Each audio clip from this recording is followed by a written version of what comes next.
जब honourable Supreme Court ने कहा था कि हर साल वैकेंसी आए तो वैकेंसी क्यों नहीं आई, इसको लेके कंटेम्प्ट क्यों नहीं किया जा सकता। हेलो माय डियर स्टूडेंट, आप लोग को कल हमने एक वीडियो दिया था, उसमें हमने आपसे कहा था कि जो 3 इयर्स का रूल्स बनाया गया है एक्सपीरियंस का जुडिशरी में जाने के लिए, उस पर आप लोग कमेंट दीजिए। आप लोगों ने बहुत बढ़ चढ़कर कमेंट दिया, हमने एक एक लोग को कमेंट को देखा है। अब वो आप लोग का लेटर ड्राफ्टिंग के प्रोसेस में है। आज उसी के रेफरेंस में हम आपसे एक केस को डिस्कस कर रहे हैं, और इस केस को इसलिए डिस्कस कर रहे हैं कि वो डायरेक्ट उस मैटर से जुड़ा हुआ है जो कल आप लोग के साथ वीडियो में दिया गया था। देखिए स्टूडेंट, ऑनरेबल सुप्रीम कोर्ट ने केस को डिसाइड किया था, मजहर सुल्तान केस। जो मजहर सुल्तान केस है ऑनरेबल सुप्रीम कोर्ट का है, ये बहुत ही इंपॉर्टेंट केस है। और इस केस में ऑनरेबल सुप्रीम कोर्ट ने क्या क्या डायरेक्शन दिया था, हम लोग एक एक करके इसको देखते हैं। और इस केस को क्वेश्चन ये उठता है, इस केस को जो जो डायरेक्शन दिया गया था, इसको ऑनरेबल हाई कोर्ट ने या ऑनरेबल जो हमारा पब्लिक सर्विस कमीशन है उसको फॉलो क्यों नहीं किया। देखिए ये केस लगा हुआ है, time barred filling UP vacancy in subordinate judiciary. देखिए जो मजहर सुल्तान का केस था, इसमें ऑनरेबल सुप्रीम कोर्ट ने डायरेक्शन दिया था, 2 लोगों को डायरेक्शन दिया था। एक तो डायरेक्शन दिया था ऑनरेबल हाई कोर्ट को, और दूसरा डायरेक्शन दिया था पब्लिक सर्विस कमीशन को। डायरेक्शन में यह कहा था कि आप लोग अपना एक कैलेंडर पब्लिश करिए। जैसे जनवरी का महीना लगे एक आप कैलेंडर पब्लिश करो। कैलेंडर में आपको यह बताना है कि आपके स्टेट में जुडिशरी की कितनी वैकेंसी खाली है, और आप जो जुडिशरी की वैकेंसी है उसका एडवर्टीजमेंट कब निकालेंगे, उसका प्री का एग्जाम कब लेंगे, उसका मेंस का एग्जाम कब लेंगे, उसका इंटरव्यू का एग्जाम कब लेंगे, और कब उसकी फाइनल लिस्ट बनाकर ऑनरेबल हाई कोर्ट को भेज दी जाएगी, ताकि स्टेट गवर्नमेंट की ओर से जुडिशियल ऑफिसर्स को अपॉइंटमेंट लेटर दिया जा सके। तो इसमें इस केस में ऑनरेबल सुप्रीम कोर्ट ने यह कहा था कि 15 जनवरी बॉर्डर लाइन है, 15 जनवरी को कैलेंडर पब्लिश हो जाना चाहिए, ताकि जो जुडिशरी के एस्पिरेंट है उनको यह पता चल जाए कि हमारे स्टेट में कितनी वैकेंसी आने वाली है। दूसरी चीज इसमें कहा गया था कि आप लोग अपनी सारे प्रोसेस को 31 अक्टूबर तक पूरा कर लो, यानी उस साल के 31 अक्टूबर तक आप अपने प्रोसेस को पूरा कर लो। और 31 दिसंबर तक जो सिलेक्टेड कैंडिडेट हो उनकी लिस्ट को फाइनल करके आप गवर्नमेंट को भेज के उन लोगों की ज्वाइनिंग ट्रेनिंग कॉलेज में करा दो। ये सुप्रीम कोर्ट ने 1 साल का डिसीजन दिया था, और यह कहा था कि आपके पास जो भी वैकेंसी है, 50 वैकेंसी है, 60 वैकेंसी है, 70 वैकेंसी है, 200 वैकेंसी है, जो है पब्लिश करते, हर साल पब्लिश करते जाइए।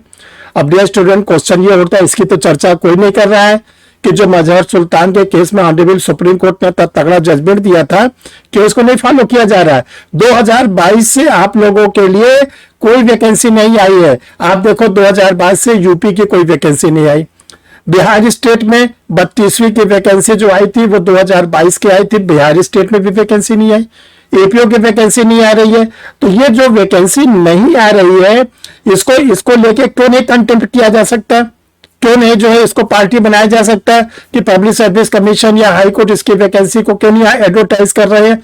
और तो और जब पूछा जाता है आरटीआई में, कितनी बार हमारी ओर से आरटीआई पूछा गया, बस आंसर आता है कि पत्राचार चल रहा है, पत्र व्यवहार चल रहा है। अरे कब तक पत्र व्यवहार चलेगा? 3 साल तो हो गए वैकेंसी है, पत्र व्यवहार। दूसरी ओर आप क्या कर रहे हो, आप या तो एआईबी के एग्जाम डिले कर रहे हो, एआईबी की फीस बढ़ाते जा रहे हो, 3 साल का एक्सपीरियंस लगाते जा रहे हो, बच्चों के कैरियर के साथ तो आप खिलवाड़ बराबर करते जा रहे हो। लेकिन जो ऑनरेबल सुप्रीम कोर्ट ने डायरेक्शन दिया था कि वैकेंसी पर ईयर आए, उसको आपने क्यों नहीं निकाला? आज 20 मई 2025 को सुप्रीम कोर्ट ने कहा है कि आगे की वैकेंसी पर एक्सपीरियंस मस्ट है। चलो ये बहुत अच्छी बात है, स्वागत योग्य है। लेकिन 20 मई 2025 तक कितनी वैकेंसी आई? 2022 बीता, 23 बीता, 24 बीता, और 20 मई 2025 का पहले तक की बात है, कोई वैकेंसी आउट नहीं हुई। तो इसको लेके कंटेम्प्ट क्यों ना हो, इस पे आवाज क्यों नहीं उठ रही है? तो ये बहुत ही जरूरी है कि इस केस को हाईलाइट करना चाहिए। इस केस पर जिसको पार्टी बनाया गया था, यूपी पब्लिक सर्विस कमीशन को, अदर्स लोगों को, इनको क्यों नहीं ये पूछा जाता कि आपने वैकेंसी क्यों नहीं निकाला? अगर ये कह रहे पत्राचार चल रहा है, एपीओ की वैकेंसी क्यों नहीं निकाला? होना ये चाहिए कि पर ईयर वैकेंसी आनी चाहिए। 10 वैकेंसी आए, 50 आए, 60 है, 100 आए, तो जब धीरे धीरे वैकेंसी आती है, कैंडिडेट जुड़ा रहता है, प्री देता है, फिर मेंस देता है, फिर इंटरव्यू देता है, सिलेक्शन हो गया तो ज्वाइनिंग हो गई, नहीं हुआ तो अगले साल की फिर उसको प्रिपरेशन करनी स्टार्ट हो जाती है, तो वो कंटिन्यूशन में बना रहता है। लेकिन जब वैकेंसी नहीं आती, बंद कमरे में कितना स्टूडेंट पढ़ेगा, कितना दे उसके अंदर क्या नाम है, विल पावर स्ट्रांग रहेगी, वो डिप्रेशन में नहीं जाएगा।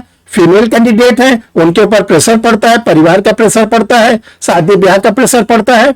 तो वैकेंसी पर ईयर आने चाहिए। और ये किसका केस है? मलिक अजहर सुल्तान का है। हम इस केस को इसलिए जिक्र कर रहे हैं, अभी मान लीजिए 3 साल की प्रैक्टिस तो अलाउ कर दिया, 3 साल के बाद वैकेंसी नहीं आएगी, तब आप क्या करेंगे? अगर 3 साल आपने एलएलबी कंप्लीट कर लिया, 3 साल प्रैक्टिस में आ गए, वैकेंसी नहीं है, तब आप क्या करोगे? या जिन कैंडिडेट का 3 साल पूरा हो गया, 20 मई को जिनका 3 साल पूरा हो गया, क्या उनके लिए वैकेंसी आ गई है? किसी स्टेट ने वैकेंसी निकाली? तो ये बहुत इंपॉर्टेंट है, ये ध्यान रखिएगा। ये आप लोग के सुझाव के साथ, आपके साथ इसलिए डिस्कस कर रहे हैं, जितने आपके कमेंट्स आए हैं उसमें इस चीज को भी मेंशन किया जा रहा है। जो आप लोग के लिए लेटर ड्राफ्ट किया जा रहा है, अंडर प्रोसेस है, वो लेटर आपके सामने रखा जाएगा, आपको दिखाया जाएगा, तब अथॉरिटी को भेजा जाएगा। उसमें इस बात को भी डाला जा रहा है कि जब ऑनरेबल सुप्रीम कोर्ट ने कहा था कि हर साल वैकेंसी आए, तो वैकेंसी क्यों नहीं आई, इसको लेके कंटेम्प्ट क्यों नहीं किया जा सकता? देखो, ऑनरेबल सुप्रीम कोर्ट को बहुत पावर है, सोमोटो पावर है, इनहेरेंट पावर है, कॉग्निजेंस लेने की पावर है, तो वो क्यों नहीं कॉग्निजेंस ले रहा है? सारा बोझ स्टूडेंट के ऊपर रहेगा, कुछ बोझ तो अथॉरिटी के ऊपर भी डाला जाए ना, कि आपने वैकेंसी क्यों नहीं निकाला। और दूसरी तरफ देखिए, इंडिया जुडिशियल की रिपोर्ट आई, इंडिया जस्टिस रिपोर्ट 2025 जो आई है, इसमें यह कहा गया 5 करोड़ से ज्यादा मामले सबऑर्डिनेट कोर्ट में पेंडिंग है। 5 करोड़ से ज्यादा, 62 लाख से ज्यादा जो केस है वो हाई कोर्ट में पेंडिंग है, 4.5 लाख जो केस है वो सुप्रीम कोर्ट में पेंडिंग है। इतने केसेस पेंडिंग है और जजेस का अपॉइंटमेंट नहीं हो रहा है। सुप्रीम कोर्ट में आज भी 3 पोस्ट खाली है। हाई कोर्ट में जितने जजेस की स्ट्रेंथ है, वो स्ट्रेंथ के अकॉर्डिंग 1100 पद स्वीकृत है, लेकिन 800 से ज्यादा पद खाली पड़े हुए हैं हाई कोर्टों में। लोअर जुडिशरी में भी जो है 5000 से ज्यादा पोस्ट खाली हुए हैं। जुडिशियल अपॉइंटमेंट नहीं किया जा रहा है। कहा जाता है पैसे नहीं है, वित्त नहीं है, फंड नहीं है। अरे दुनिया के काम के लिए फंड है, आईएएस के एग्जाम हर साल होता है, फंड है, पीसीएस के एग्जाम होता है हर साल, फंड है, मेला लगता है उसके लिए फंड है, कोई काम होता है उसके लिए फंड है, सारे काम के लिए फंड है, लेकिन जुडिशियल सिस्टम के लिए नहीं फंड है। हमारे कॉन्स्टिट्यूशन में क्या कहा गया था? Freedom of the judiciary. Judiciary कैसे फ्री रहेगी जब जुडिशियल ऑफिसर ही नहीं रहेंगे? केस को कैसे निपटाएंगे? एक कोर्ट में जरूरत से ज्यादा केस पेंडिंग पड़े हुए हैं और वहां पे अपॉइंटमेंट नहीं कर रहे, न तो लोअर जुडिशरी में अपॉइंटमेंट हो रहा है, न हाई कोर्ट में अपॉइंटमेंट हो रहा है। तो जब अपॉइंटमेंट आप नहीं करोगे, आप सुप्रीम कोर्ट के ऑर्डर को चैलेंज कर रहे हो। और ध्यान किस ओर है? जो हमारा चाहे सुप्रीम कोर्ट हो, चाहे बीसीआई हो, या हमारा लॉ कमीशन हो, वो जिसका भी ध्यान रहता है एक्सपीरियंस लगा दो। अब देखो, आप ये सोचो, एक अगर कोई बच्चा लॉ कर रहा है, जुडिशरी में जाना चाहता है, पहले वो क्या करे? एलएलबी का इंटरेस्ट दे। एलएलबी के इंटरेस्ट के बाद 3 साल या 5 साल के एलएलबी करे, फिर उसके बाद वो एआईबी का निकाले, बार काउंसिल स्टेट में रजिस्ट्रेशन कराए, 3 साल का प्रैक्टिस करे, और इसके बाद श्योरिटी है कि जुडिशरी निकल जाएगी। श्योरिटी है। तब उसकी उम्र हो जाएगी 28-29 साल। 28-29 साल तक वो बेरोजगार रहेगा, पूर्ण रूप से घर पर बोझ बना रहेगा। किसके माता पिता ऐसे हैं जो 28 साल 29 साल तक बच्चों को बैठ के खिलाने की कैपेसिटी रखते हैं? बहुत कम लोगों के। तो इसलिए डियर स्टूडेंट, या आप लोग के सामने हमने इसलिए रखा, इस पर भी कमेंट आना चाहिए, इस पर भी बात उठनी चाहिए। और फाइनली फिर आप लोग का जो लेटर है वो बहुत जल्दी आप लोग को ड्राफ्ट होकर फिर आप लोग को मिलेगा। आप लोग और भी कमेंट लिखिएगा, और ये जो वीडियो भेजा जा रहा है इस पे भी आप अपने कमेंट के लिखिएगा। इतने ज्यादा कमेंट्स आने चाहिए कि जो लेटर हो इतना तगड़ा हो कि उसको पढ़ने के बाद कुछ न कुछ सुझाव जो हम लोग दे रहे हैं, कुछ न कुछ संशोधन करने के लिए अथॉरिटी को मजबूर होना पड़े वित्त के दायरे में।